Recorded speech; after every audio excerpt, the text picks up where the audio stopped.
শোনা চল আজকে পার্কে যাই। শালা আমার আগের বয়ফ্রেন্ড ভালো ছিল, বারবার রুমে নিয়ে যাইতো। এই শোনো, আমি ছাড়া অন্য কোনো মেয়ের দিকে তাকাবে না। যদি তাকাও তাহলে বাবা আর তোমার মায়ের সমান। আমার বাবা চরিত্র এত খারাপ ছিল না। সবারই মন ভাঙে। আর আমার শুধু মোবাইলের গ্লাস ভাঙে। বর্তমানে একটা রিলেশন হচ্ছে, একটা প্লাস্টিকের বালতি তার চেয়ে তো বেশি দিন টেকে। ওই পৃথিবী 24 ঘন্টা ঘুরে, তাতে কোনো দোষ নাই। পাশের বাসার ভাবির সাথে আমি একটু ঘুরতে গেলেই দোষ। আয় তোরে ঘুরাই, আয় আয় আয় তোরে ঘুরাই আয়।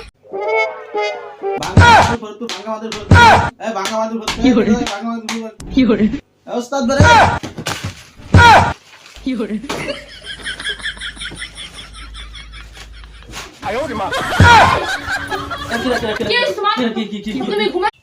আমি সব সামলাতে পারি, শুধু মুখটাই সামলাতে পারি না। সামলাবা কেমনে? খালি সামলাকে দেখলে আই লাভ ইউ কইতে মন চাই না। তুমি আমার মনের কথাটা কেমনে জানলা কাউদি? আর কি মেলায় আমি মেলায় খেলা খাইতে খাইতে স্ট্যাপ হয়ে গেছে। আর মেলায় বেশি কিছু কিনতেও পাইনি, স্ট্যাপ হয়ে গেছে খেলা খাইতে। যে পরিমাণ দুঃখ নিয়ে একটি মেয়ে হাসে, ওইটা যদি তার চেহারায় দেখা যেত তাহলে মানুষ ভয়ে তার দিকে তাকাতো না। আমার ভাঙ্গা কপাল লয় না জোড়া।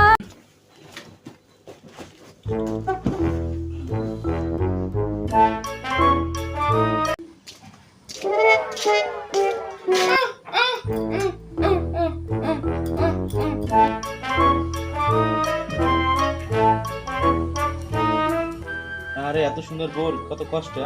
এই না তুমি এটা খাইও। ধন্যবাদ। ধন্যবাদ কি দরকার? আমি হলাম জন্মগত ভিখারি। বিয়ের আগে মার কাছ থেকে টাকা নিয়ে চলতাম, আর বিয়ের পর স্বামীর কাছ থেকে হাত পাইতে টাকা নিয়ে চলতে হয়। তো আমার মতো ভিখারি গুলা কই? কমেন্ট বক্সে সাড়া দাও। কি রে, শুনলাম তুই নাকি 3-4 জনের সাথে লাইন মারিস। আমার সাথে কি হয়েছে? কি সমস্যা? তো মাসে বিল আসে কত তোর? আমার মনে হয় কি জানো, মেয়ে মানুষকে বোঝানো যে কথা আর কচু পাতা পার একই কথা। কে? কে তুই জানোস না? কচু পাতার পর এরকম থাকবে না। মেয়ে মানুষের বুঝাইলেও সে কখনো বুঝ মানবে না। শীত শীত ভাব, মনে হচ্ছে কিসের জানি অভাব।